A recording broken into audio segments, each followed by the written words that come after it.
Hello दोस्तों, आज की इस वीडियो में हम देखेंगे कि जो इंडियन फार्मा इंडस्ट्री है वो चाइना के से क्यों डरी हुई है। चाइना ने ऐसा क्या किया है जिससे इंडियन फार्मा इंडस्ट्रीज को डर है। तो चलिए शुरू करते हैं आज की वीडियो। रिसेंटली चाइना की जो सिचुआन एयरलाइंस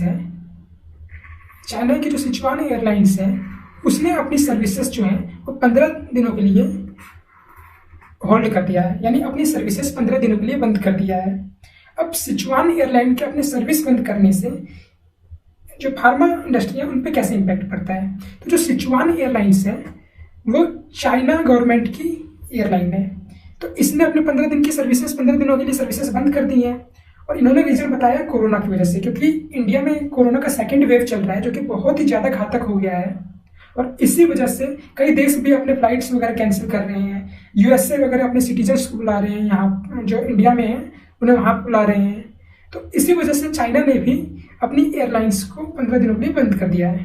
जो सिचुआन एयरलाइंस है वो इंडिया के 6 शहरों में ऑपरेट करती थी, यानी इस 6 शहरों में जो है वो अपनी सर्विस प्रोवाइड करती थी।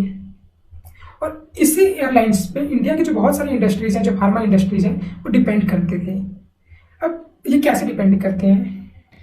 ये जो सिचुआन एयरलाइंस है चाइना की, वो क्या करती है कि वो जो रॉ मटेरियल्स जो यूज होते हैं दवा के मैन्युफैक्चरिंग में, जो जैसे कि मान लीजिए कि ये रॉ मटेरियल्स हैं KSMs वगैरह या फिर APIs वगैरह, जिसे एक्टिव फार्मास्यूटिकल इंग्रेडिएंट्स कहते हैं, या फिर KSMs जिसे कि स्टार्टिंग मटेरियल भी कहा जाता है। तो ये सभी रॉ मटेरियल्स हैं जो कि मेडिसिन की मैन्युफैक्चरिंग में यूज करा जाता है और इसी से मेडिसिन बनाई जाती है। और ये सभी जो रॉ मटेरियल्स है वो चाइना से आता है। और चाइना की जो सिचुआन एयरलाइंस है, जो सिचुआन ये जो है वो रॉ मटेरियल्स प्रोवाइड कराती है। यही इसी एयरलाइन से रॉ मटेरियल आता है। और रॉ मटेरियल के साथ साथ अदर मेडिकल इक्विपमेंट्स भी आते हैं और भी कई चीज़ें आती हैं। तो इसी वजह से जो इंडियन फार्मा इंडस्ट्रीज हैं उन्होंने कहा है कि चाइना ने जो ये स्टेप लिया है, उनके इस स्टेप की वजह से इंडियन इंडस्ट्री में जो रॉ मटेरियल यूज होते हैं फार्मा इंडस्ट्रीज में, उनकी शॉर्टेज हो सकती है। और अगर इनकी शॉर्टेज होगी तो जो भी एसेंशियल्स मेडिसिन है वो बन नहीं पाएंगे। जैसे कि आपको पता है कि इंडिया में कोरोना की सेकेंड वेव चल रही है, तो उसकी वजह से इंडिया में मेडिसिन की जो डिमांड है वो काफ़ी ज़्यादा बढ़ गई है। जो भी एसेंशियल मेडिसिन है वो काफ़ी ज़्यादा डिमांड में है। और अगर चाइना रॉ मटेरियल सप्लाई नहीं कर पाएगा तो फिर इंडियन मेडिसिन या फिर इंडियन मेडिसिन मैन्युफैक्चरर जो है वो मेडिसिन बना नहीं पाएंगे। तो इससे जो है वो इंडिया के अंदर भी कंडीशन बेकार हो सकती है। दूसरा क्या चीज़ है कि इंडिया का इससे एक्सपोर्ट भी इम्पैक्ट होगा। जैसे कि आपको पता है कि इंडिया जो है वो फार्मा में सबसे ज़्यादा एक्सपोर्ट करता है, एक लीडिंग एक्सपोर्टर है। तो अगर यहाँ पर रॉ मटेरियल ही नहीं आ पाएगा तो इंडिया मेडिसिन बना ही नहीं पाएगा, फिर एक्सपोर्ट कर ही नहीं पाएगा। तो इससे इंडिया के एक्सपोर्ट्स भी इम्पैक्ट हो सकता है।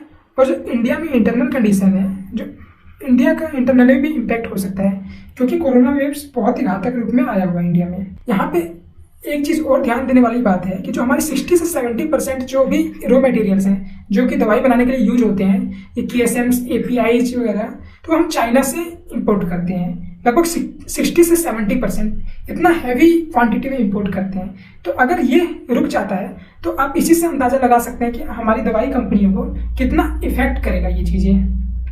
अब इन सब चीज़ों को ध्यान में रखते हुए जो pharmaceutical export promotion council of India के डायरेक्टर जनरल हैं, कौन?